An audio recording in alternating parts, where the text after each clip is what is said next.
Assalamualaikum warahmatullahi wabarakatuh. Kembali lagi di podcast Man Satu Nganjuk. Bersama saya Nafi Jadian Aprilia. Podcast kali ini bertemakan tentang melestarikan budaya Jawa. Akhir-akhir ini saya sering menjumpai tembang-tembang di kehidupan sekitar saya. Entah itu di sosial media ataupun di kehidupan sehari-hari saya. Mungkin teman-teman gak asing lagi soal tembang-tembang yang sedang tren kali ini. Contohnya tembang-tembang yang isinya itu mengenalkan nama-nama dari wali. Mungkin teman-teman juga sering menjumpai di sholawatan. Itu biasanya dinyanyikan oleh Mas Danu. Siapa sih yang gak kenal sama Mas Danu? Nah teman-teman, di podcast kali ini hadir Ibu Esti Purwaningsih selaku guru di SMP 1 Sawangan Nganjuk. Beliau ini juga termasuk giat Jawa di Nganjuk. Betul Ibu? Selamat pagi Ibu Esti. Selamat pagi Sugeng Enjing. Assalamualaikum warahmatullahi wabarakatuh. Waalaikumsalam warahmatullahi wabarakatuh. Bagaimana kabarnya Ibu Esti? Alhamdulillah baik. Ya, alhamdulillah. Jadi Ibu Esti untuk podcast kali ini bertemakan tentang melestarikan budaya Jawa, Ibu. Iya. Teman-teman semuanya, sebelum memasuki tema podcast pada hari ini, alangkah lebih baiknya jikalau kita perkenalan terlebih dahulu siapa sih narasumber pada podcast hari ini. Untuk Ibu Esti, saya persilakan untuk memperkenalkan diri terlebih dahulu. Silakan. Matur nuwun. Nggih. Dipun tepangaken kula Ibu Esti Purwaningsih SPD, biasa dipun celuk nggih Bu Esti menawi dateng sekolahan saking SMP Setunggal Sawahan Nganjuk. Iya. Sakmenika kula minangka guru basa Jawa dateng SMP Setunggal Sawahan. Matur nuwun. Oke. Mungkin untuk riwayat pendidikannya Ibu biar teman-teman juga tahu. Nggih. Riwayat pendidikan dari TK Pertiwi Sudimoro Harjo, lulus tahun 75, saya kelahiran tahun 70, kemudian masuk SD di SDN 4 Sudimoro Harjo tahun 82 lulus, kemudian di SMP 1 Nganjuk lulus tahun 85, kemudian di SPG itu Sekolah Pendidikan Guru yang sekarang sudah tidak ada ya. Itu tempatnya di SMP 5 sekarang, depan Gedung Wanita. Itu lulus tahun 88, kemudian masuk di IKIP Surabaya, ambil jurusan Pendidikan Bahasa dan Sastra Daerah, lulus tahun 93, yang sekarang namanya UNESA. Iya UNESA. Ya. Terus mengajar di SMP 1 Sawahan mulai tahun 95 sampai 2005. Kemudian kita penempatan CPNS di SMP 2 Wilangan, kemudian mutasi lagi karena rumahnya Sawahan, mutasi lagi ke SMP 1 Sawahan sampai sekarang. Ngomong-ngomong soal budaya Jawa nggih Ibu, itu apa yang membuat Ibu sendiri tertarik untuk mempelajari tentang budaya Jawa itu Ibu? Apakah ada hal yang menarik tersendiri seperti itu Ibu? Oh iya, sejak kecil sebenarnya sudah suka budaya Jawa. Suka nari Mbak, awalnya itu saya suka nari. Dari TK itu saya sangat ingat sekali.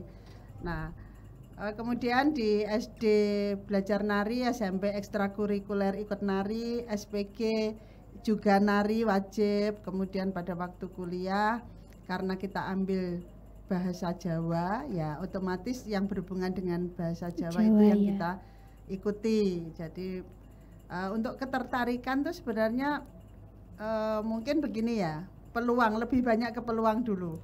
Guru bahasa Jawa, bahasa daerah dulu itu banyak dibutuhkan dan tidak begitu banyak guru yang asli bahasa daerah.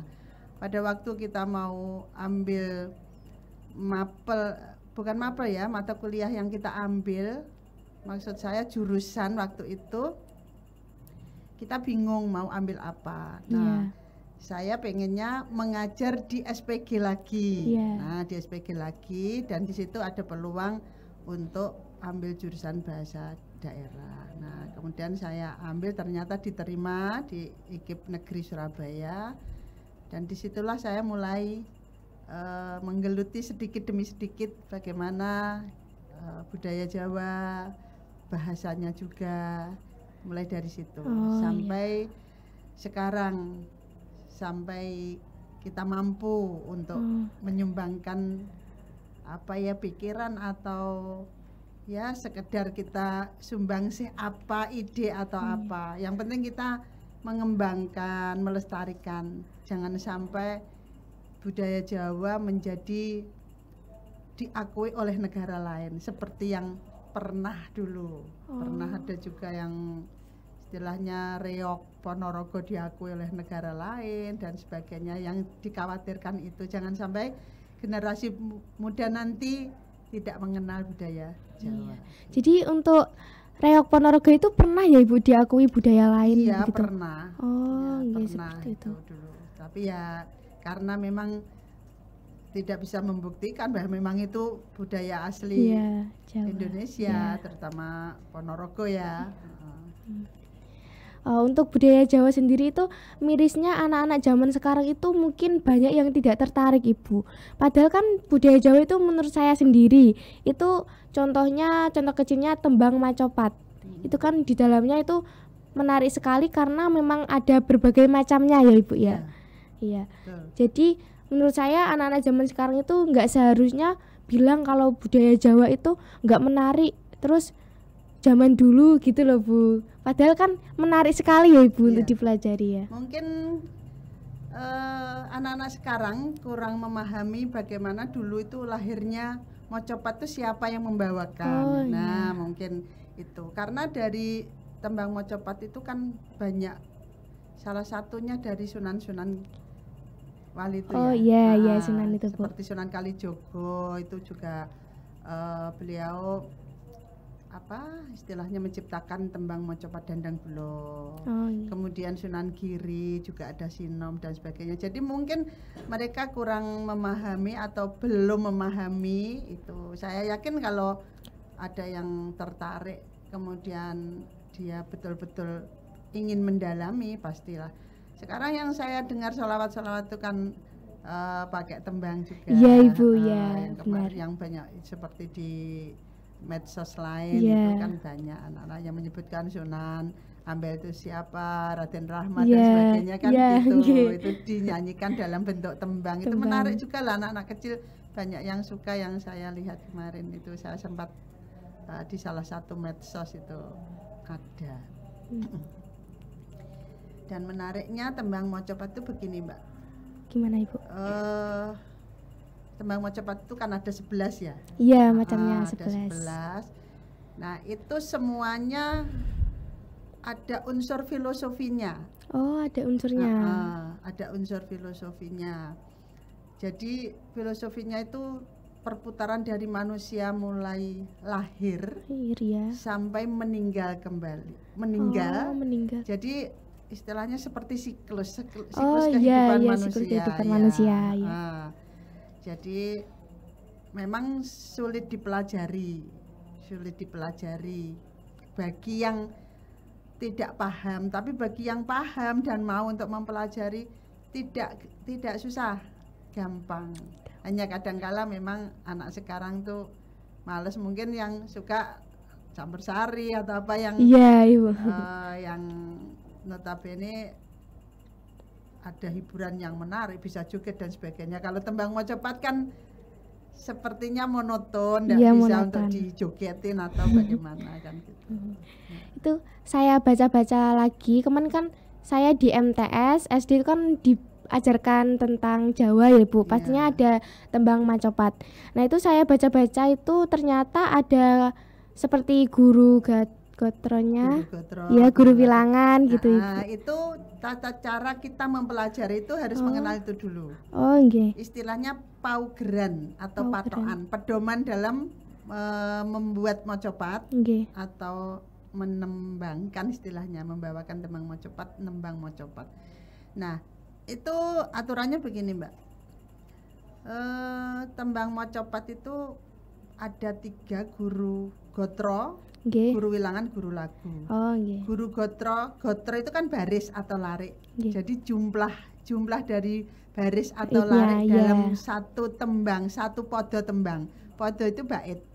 Kalau pupuh kan ada yang mengatakan pupuh Dandang Bulo. pupuh sinom itu berarti tembang itu namanya pupuh. Nah kemudian untuk podo itu bait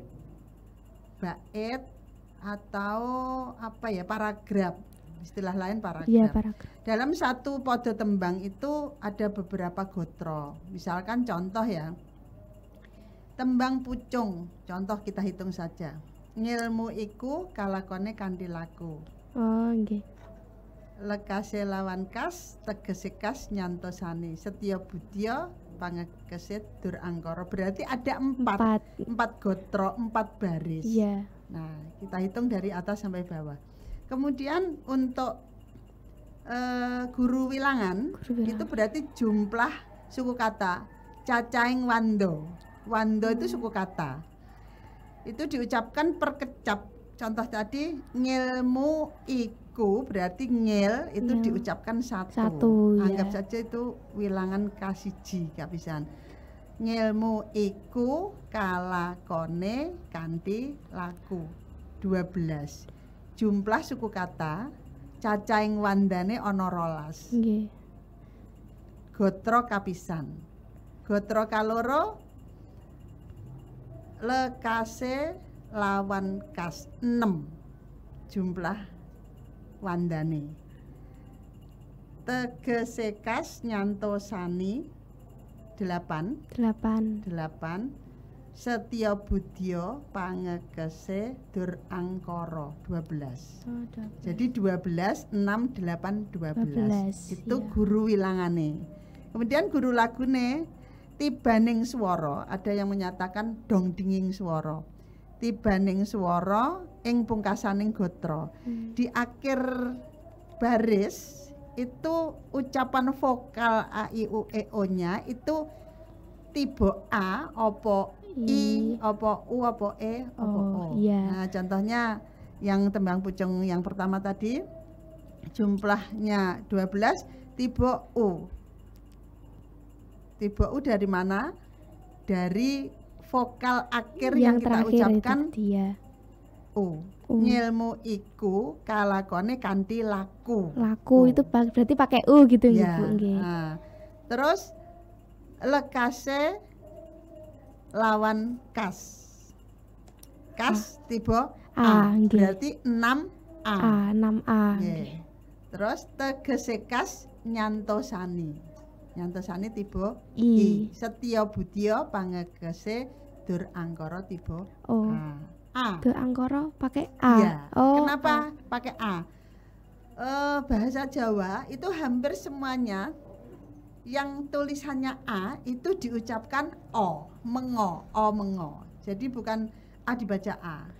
Contoh poso. Tulisannya pasa tapi bacanya poso. Artinya puasa. Gitu. Jadi tulisannya bukan poso. Yang salah kaprah itu sekarang banyak yang di tulisan yang berjalan itu loh, apa istilahnya itu?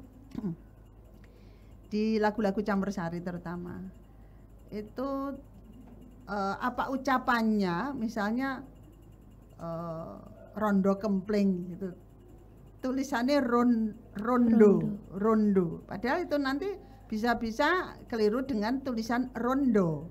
Rondo kan artinya menjaga, rondo kampung, menjaga kampung, tapi kan rondo kampung beda lagi, berarti dia janda kampung. Nah itu tulisannya kadang disamakan rondo. Nah tulisannya itu membacanya sebenarnya rondo. Kalau rondo ya pakai O A. Nek rondo berarti randa, tulisannya randa pakai DH. Nah contohnya itu banyak tulisan yang salah kaprah, tidak ada yang membenarkan juga. Kami dulu sempat juga usul, tapi ya usulan itu hanya sampai di usulan saja, itu karena ya mungkin masing-masing produsen atau ya istilah komersialnya untuk lagu-lagu. kita fokus lagi ke tembang Macapat ya Mbak. Tadi kan saya menyebutkan salah satu tembang pucung. Nah berarti kalau itu urutan keberapa itu kita kembali ke filosofinya lagi. Filosofinya. Tembang Macapat itu ibarat siklus dari kehidupan manusia mulai lahir sampai meninggal itu ada fase-fase atau tahapan-tahapan tertentu. Contohnya, yang pertama itu kan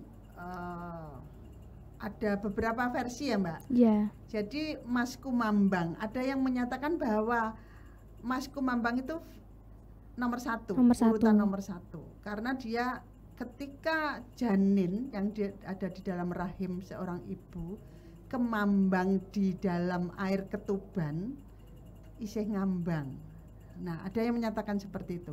Tapi ada juga yang menyatakan sumber lain itu yang pertama tembang Mojopat itu mijil. Oh, mijil. Mijil itu artinya lahir atau mios. Ya, terus manungsa lahir mios saking guwa garbane ibu, nalika ibu nggarbini sak lebeting 9 wulan 11 dinten, nggih, 9 bulan 10 hari waktunya lahir. Nah, itu dengan diistilahkan tembang Mojopat mijil. Nah, kemudian yang kedua itu kinanti. Kinanti saka tembung kanti. Pikantuk seselan in. Oh, nggih. Artine dikanti. Dikanti kuwi digandeng. Digandeng kuwi padha karo nek bayi ngono kan, Mbak. Waktu belajar berjalan kan dititah. Gitu. Dititah, dituntun. Nah, sama dengan artinya manusia itu butuh tuntunan, butuh petunjuk, digandeng. Siapa yang menggandeng itulah nanti yang dia ikuti. Ibunya kah, bapaknya kah biasanya. Nah, kemudian untuk penentuan dia keyakinan juga pun itu karena berdasarkan tuntunan siapa yang gandeng itu. Iya, dari tuntunannya. Terus dikanti, digandeng.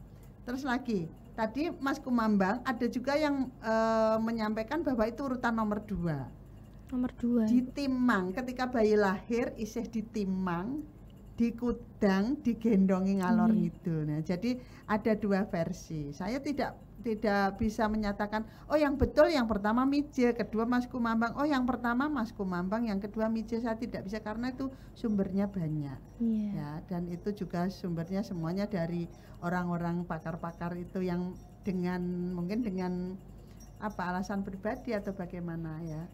Kemudian yang ketiga itu adalah sinom. Sinom, Ibu. Sinom itu kalau asli kata sinom itu adalah daun asem. Tahu asem ya? Ada daunnya itu namanya sinom. Kalau di sini ibaratnya itu pemuda, nom-noman. Ya remaja lah kalau karena sudah dituntun, digandeng, itu nom-noman sesuai dengan fasenya, fase remaja. Nah, kemudian di situ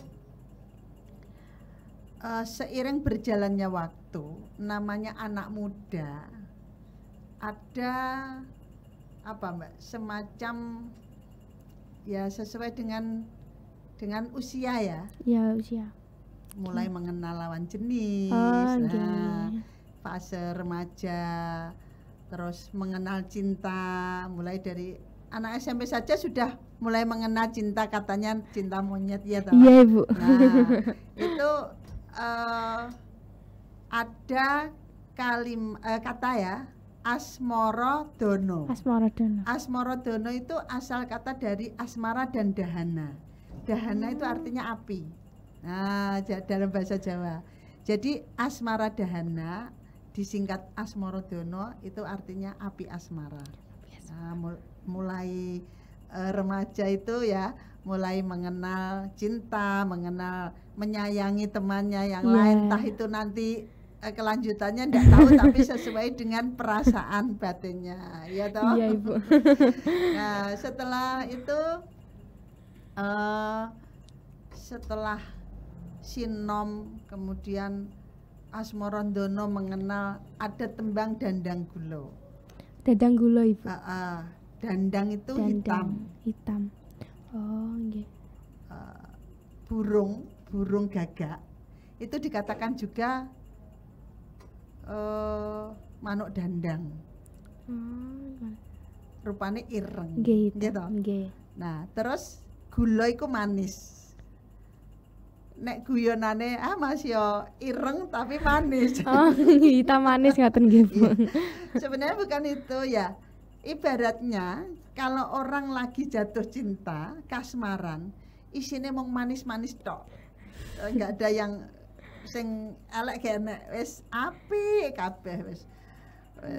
Nglombroto yo ganteng. Nggih. Wis bocahe kulino sing cewek dasterannya yo ayu manis, jadi yang kelihatan tuh yang manis-manisnya saja, nggak ada yang cacat lah istilahnya.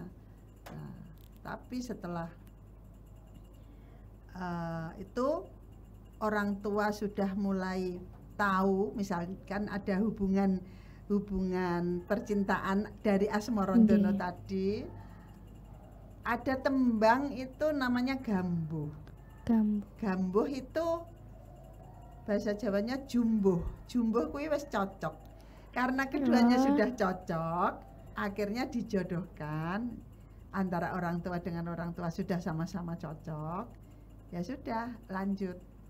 Nah, itu. Kemudian kalau sudah lanjut menuju ke pelaminan, ya toh. Nah, ada fase lagi. Semakin tua orang itu semakin banyak kebutuhan, semakin banyak pikiran, banyak beban mungkin dalam rumah tangga itu. Iya, pastinya Ibu. Muncullah sifat aslinya. Yang dulu pacaran manis-manis terus kelihatan. Contohnya, contoh ya ini. Contoh ketika kesandung watu. Aduh, sikilmu gak apa-apa sayang. Nah, contohnya, gak apa-apa. Nah, tapi begitu sudah menikah berjalan beberapa tahun, kesandung suaminya apa yang diucapkan? Mripatmu lo betul endi. Contohnya seperti itu. Nah, itu sifat aslinya keluar. Nah, di situ diibaratkan tembang Durmo.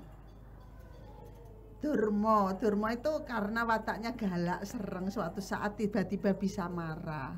Makanya tembangnya juga wataknya juga pakai yang sereng-sereng untuk tembang yang sereng galak gitu. Oh gitu.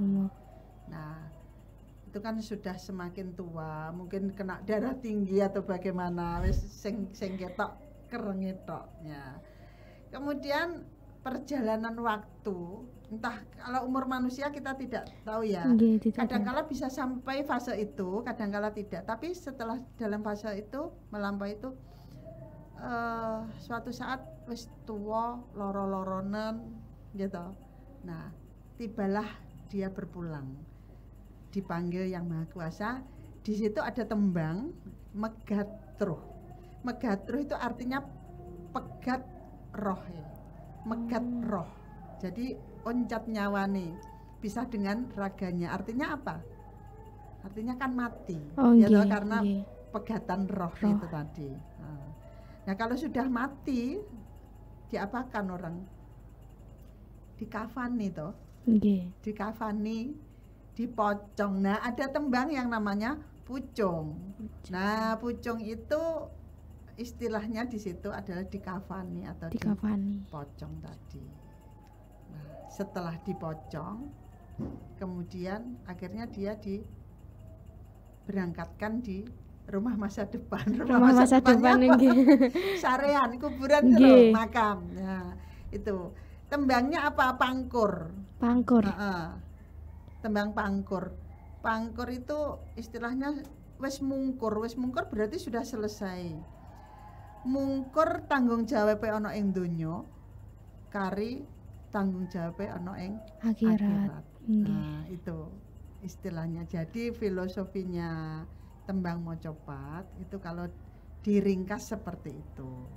Jadi ada fase-fase tertentu, mulai dari bayi masih ada di dalam kandungan tadi, Mas Kumbang-bang, kemudian lahir, mios, mijil tadi, agak besar sedikit, kemudian digandeng, dititah, dituntun, didunungno, ditutui iki lho le, iki lho nduk, sing bener iki sing salah. Nah itu artinya diberi tuntunan. Jangan sampai anak itu tidak diberi tuntunan apapun dari kecil, karena kalau tidak diajari dari kecil nanti susah. Contoh ini ya, bayi meskipun masih dalam kandungan itu diajak ngomong, melatih bicara. Dia nanti waktu lahir pun juga akan mengingat-ingat siapa tuh yang mengajak saya bicara di waktu itu. Nah, jangan sampai enggak, karena sudah pernah ada kejadian itu. Saya pernah tahu ada orang tuh anaknya nggak pernah diajak ngomong, mungkin waktu di kandungan juga nggak pernah diajak ngomong.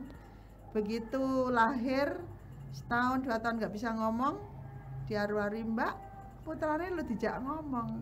Alah sok lah iso ngomong dewe, ternyata betul sampai usia 4 tahun juga belum bisa ngomong karena memang tidak dilatih. Nah itulah begitu apa ya mbak istilahnya, kita itu dalam kehidupan itu memang perlu tuntunan dari kecil itu sudah mulai dituntun. Di sini nanti coba saya contohkan ya, ada satu tembang mocopat yang bisa untuk ini saya lakukan untuk anak saya dulu, karena saya pernah dengan guru spiritual saya itu kalau mau anaknya sakit atau biar bisa cepat tidur, tidak bisa tidur itu disuruh membawakan tembang ini. Nah, itu tembang favorit saya itu tembang Dandang Bulo. Ini saya contohkan tembang Dandang Bulo 1 ya. Suara saya tidak begitu bagus tapi saya insya Allah agak bisa gitu. Ya. Tembang Dandang Bulo ingkang biasanipun kidung rumeksa ing wengi. Nah, itu biasanya pancingannya seperti itu. Nah, tembangnya ya. Ana kidung rumeksa ing wengi, teka hayu luputa ing lara. Jadi harapannya ada tembang disampaikan di malam hari. Ana kidung rumeksa ing wengi, teguh hayu luput ing lara. Aja sampai enek ketika anak sakit itu untuk hiburan juga, untuk doa juga. Luput bilahi kabeh, jin setan datan purun. Jadi jin setan dan sebagainya jangan sampai ada yang berani atau gelem, purun kan gelem. Paneluhan tan ono wani, paneluhan itu seperti santet, teluh, tenung dan sebagainya, sihir, kiriman dari orang lain itu paneluhan. Miwah panggawe Allah dan istilahnya orang yang tidak baik. Jadi panggawe Allah ini niatan yang jeleknya. Gunaning wong luput, geni atemahan tirta, maling adoh tan ono ngarah ing wani, guna duduk pansirna. Jadi istilahnya tembang itu untuk doa supaya anak kita yang sakit itu juga segera sembuh. Jangan sampai ada yang berani datang atau masuk ke dalam tubuh anak kita. Itu yang biasa saya lakukan saat anak saya sakit masih dalam timangan. Itu saya sering begitu dulu waktu anak-anak masih kecil ya. Iya, saya dengernya tadi tembang macamnya itu tertarik gitu melihatnya. Ya bisa belajar, nanti bisa belajar sama saya atau bisa belajar melalui voice note atau bagaimana bisa, karena kita kan jauh. Iya Ibu, jauh. Silahkan Mbak, terima kasih kalau mau ada yang anak muda sekarang belajar, yang mau belajar, itu berarti salah satu poin positif ya. Bentuk melestarikan budaya Jawa nggih Bu nggih. Iya. Oke.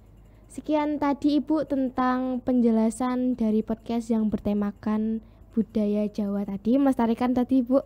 Di sini saya sebagai host sangat bangga sekali karena nggak cuman jadi host, saya juga menimba ilmu dari Ibu soal tembang Macawa tadi. Saya juga dapat ilmu-ilmu, ternyata filosofinya itu banyak sekali ya Ibu ya. Iya. Banyak dan juga ada siklusnya ya Ibu ya. Itu belum wataknya. Oh, jadi belum masih wataknya.